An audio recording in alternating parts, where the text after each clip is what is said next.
All right, how's it going, team? So effectively what this video is going to be is just a video showing you guys how to use the ImageJ software for ultrasound image analysis. What we'll be doing in this little tutorial that I'm going to be showing you guys is essentially just analyzing muscle thickness and echo intensity. So muscle thickness is pretty much exactly what it sounds like. It's just going to be the thickness of the muscle body itself. In this case, it's the vastus lateralis, or it could be something like the rectus femoris, or whatever muscle you are utilizing for your assessment. So the idea being with muscle thickness is after you go through some sort of damaging bout, you have some sort of swelling or you have a pro-inflammatory reaction, which is going to cause an enlarging of the muscle thickness. So by that logic, if you assess muscle thickness before the intervention, whatever it might be, for our case, it's going to be the squat protocol, and then we assess muscle thickness afterwards, we would expect immediately afterwards, and then probably 24 hours afterwards, for that muscle thickness to increase immediately after because of the transient hypertrophy or the pump that you're getting, and then 24 hours later being because of the actual pro-inflammatory swelling reaction. And then we can track that muscle thickness over time, over 24, 48, 72 hours, and see how much it goes back to normal or how it recovers based on a certain supplement or nutritional intervention. The same thing basically with echo intensity. Echo intensity is a little bit more arbitrary. Essentially, we are just assessing the intensity of the echo back to the ultrasound probe, which essentially is supposed to be a proxy measure of muscle quality. The idea being is if there's less or more echo coming back to the probe, we can assess what the muscle quality is, and therefore kind of arbitrarily assess, or excuse me, non-invasively assess the quality or the damage within that muscle. So essentially this tutorial is going to be just showing you the ImageJ software and how to assess these different things. So begin here by sharing my screen. So the first thing you're gonna do is, if you're on my laptop, which I'm sure you will be using for this, or maybe a dual screen monitor within the KTL, you're gonna pull up the ImageJ software. And usually it's on most of the computers. It's on my laptop, depending on what you're using. And then this little dialog box here will pop up. So this dialog box is what you'll be doing. A second here to make sure that my screen is actually sharing correctly. Yeah, you guys see the right one. Okay, cool. So this dialog box you see right here is going to pop up. Now, when we want to do our assessments, you're going to hit File, and before this, what you would have done is you would have went to the ultrasound computer, and you would have save as, or you would have downloaded all of the images that you're going to analyze, which I've already done, and I'll show you guys to do that in person.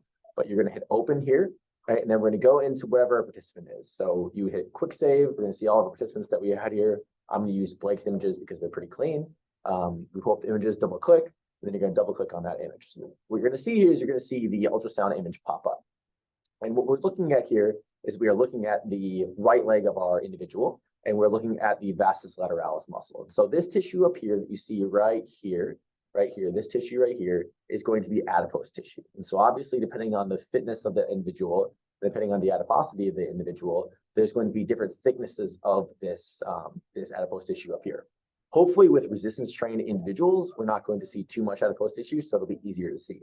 And then right here, this is the superficial aponeurosis. So essentially, this is the fascia that's on top of the vastus lateralis muscle. And then we see a lot of the fascicles here running within the vastus lateralis muscle. And then this line right here is actually the deep aponeurosis. This is actually the bottom fascia or the deep fascia of vastus lateralis muscle. And so all this space in between here, this is our vastus lateralis muscle. Now, not all the images are going to be this clean. I'll show you a few messier images to kind of understand how messy they can get. But this is a pretty clean image, and it's going to be good for the purposes of this tutorial here. So the first thing you have to do is you have to set the scale. So to do that, we're going to hit our line drawing function here. So this function right here, hit the line drawing function here.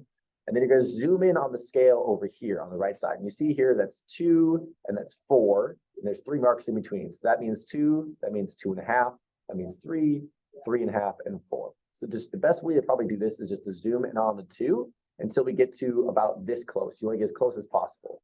This is about as close as we can get, keeping it all into frame. And now what you're going to do is you're going to click as perfectly as you can in the middle of that mark, and you're going to drag it down into the middle of this mark. Remember, this mark would be 2.5 right here, and this mark is 3.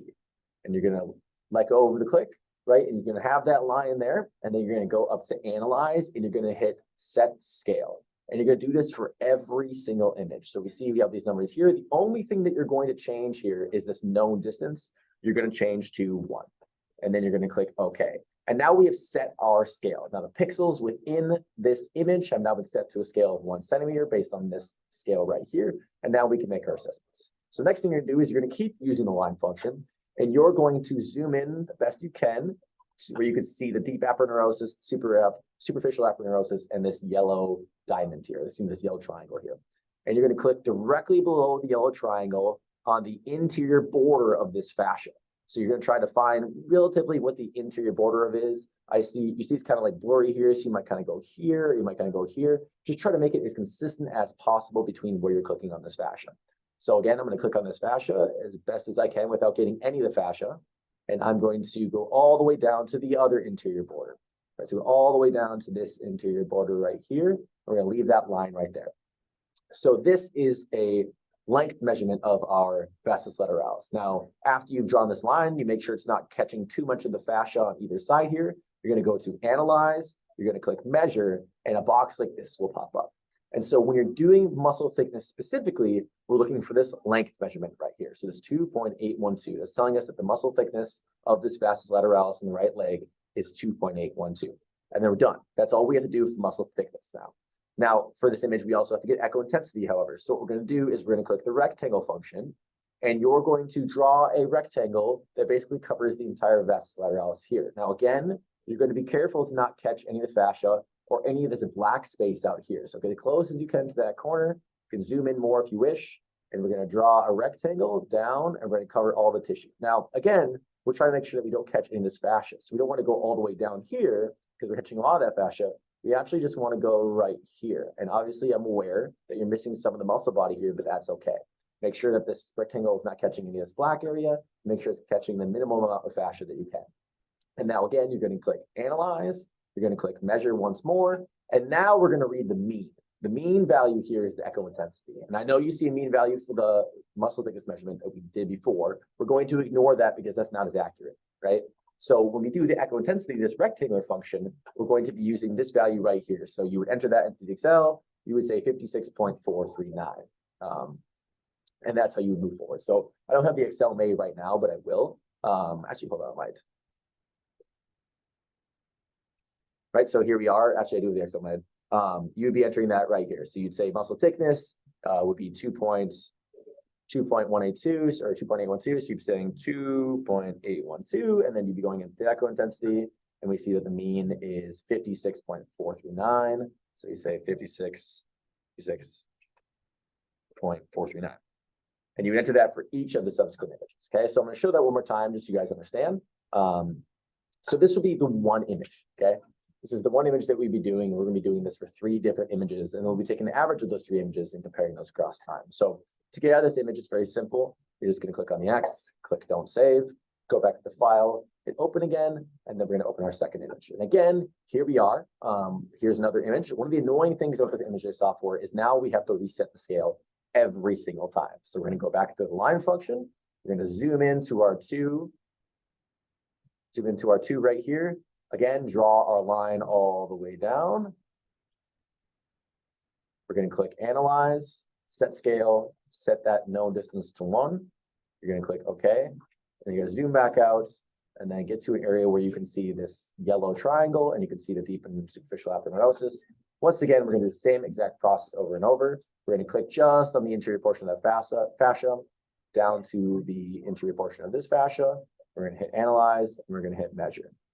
Now, these measurements should hopefully be pretty close together. So 2.812, 2.839. So we're within 2/200ths of the same measurement, which is really, really close. It's about as close as it's going to get. Sometimes you might get a little bit closer, but realistically, as long as we're within a 10th here, we're doing pretty darn good. And 2/200ths is really, really good. So that means I, on this case, was pretty consistent with my measurement, and that this hopefully will give us good results. Right, so we've done that. We've got our length measurement, or excuse me, muscle thickness measurement. Again, we're going to do the muscle or the rectangle function. Click up in this corner, down like this, and then we're going to hit Analyze and Measure. And with this one, we see that the echo intensity is a little bit different. That's okay as well. As long as this was within about 5-ish of each other, That's usually going to be a little bit more variable because depending on how the probe is oriented and the echo and the exact muscle fascicles it's echoing off of, the echo intensity is going to be a little bit more variable. This is about as wide of a spread as I want. About 5 is about as wide as I want. It's about 4.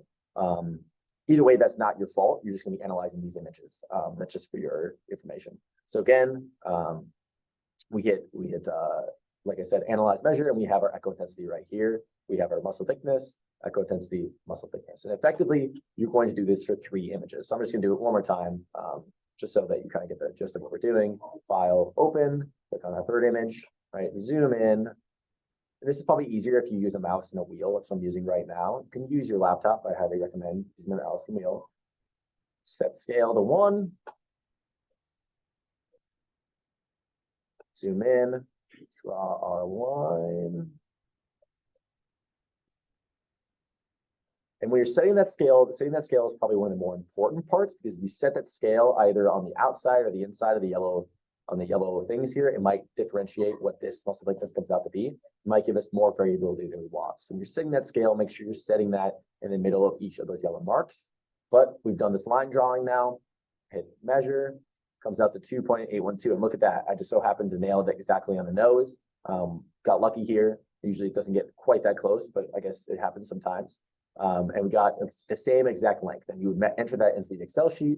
And then one more time, we would do the rectangle function and we would draw, we would hit our analyze measure 52.607. See, this is pretty variable here. We're seeing 56, we're seeing 55, 52. So pretty close together. Oh, no, I wasn't that far off before. It wasn't 59, 55, it was 55, 56. Okay, so that's a pretty clean image. It's pretty clean, you see there. Some of them aren't as clean. I'll pull one of those up right now. So open up, I'll pull up Gabby's here. Right, so some of these images aren't as clean. So we see here, we have a pretty good deep aponeurosis here, and we have pretty good superficial aponeurosis here. And sometimes it doesn't look quite as good as that. Let's see if I can find a messier one. Right, so here's a little bit of a messier one, right? So we see that there's the superficial aponeurosis here. There's kind of a line here, and there's kind of a line here. Hopefully this isn't happening to you guys too much, because I should be more proficient in this by the time that you guys watch this video, as well as when you're looking at resistance trained males. These images tend to be a lot clearer. But if something happens like this and you're a little bit unsure, go ahead and ask me questions about that. Send me a video, shoot me a text, whatever it is, and I'll do my best to help you out. The thing with ultrasound technique is that no matter how good you get at it, sometimes the images don't come out the clearest because of anatomical differences and whatever have you. But we should be able to get to a point where we are all working pretty easily with this, and we can understand different properties and the different measurements that we're taking. But essentially, that's the gist of what the measurements are going to be. You guys can feel free to watch this video as many times as you want so you can understand what we're doing. If you have any questions, be sure to ask me. Otherwise, that's pretty much all it is. Just follow this video, follow the instructions and the step-by-step here so that you guys can do the proper analysis of the ImageJ software. I'll talk to you guys a little bit more about this in person, and so to understand the responsibilities behind it. Otherwise, appreciate you guys watching, and I'll talk to you guys in person about this.